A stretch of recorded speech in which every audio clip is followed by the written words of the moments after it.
খাবার খাওয়ার সময় সন্তানকে দুইটি আদব শিক্ষা দিলে সন্তানের কপাল। চারটি প্রাণী মারা সম্পূর্ণরূপে হারাম। এই চারটা প্রাণীকে কখনো বাংলাদেশ ছেড়ে চলে যাচ্ছি একেবারে, এটাই শেষ যাত্রা। অন্য কোন সময় মনের ভিতরে এত ওয়াসওয়াসা আসে না, অন্য কোন কাজের প্রতি এত অনীহা আসে না, নামাজে কেন আসে? তাহলে বুঝতে হবে যে এখানে শয়তান অ্যাক্টিভ হয়ে গেছে।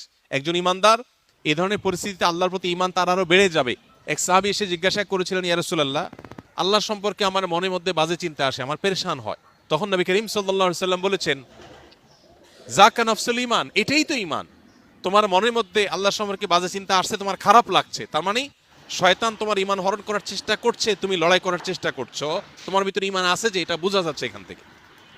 তো নামাজের মধ্যে বাজে চিন্তা আসাটা, কোরআন যে প্রতি পাতায় পাতায় শয়তানের অস্তিত্বের ব্যাপারে আমাদেরকে সতর্ক করেছে। আল্লাহ যে বলেছেন আমাদেরকে যে ফাত্তাখিযুহু আদুওয়া, শয়তান তোমাদের শত্রু, তাকে শত্রু হিসাবে গ্রহণ করো। আল্লাহ যে বলেছেন আদু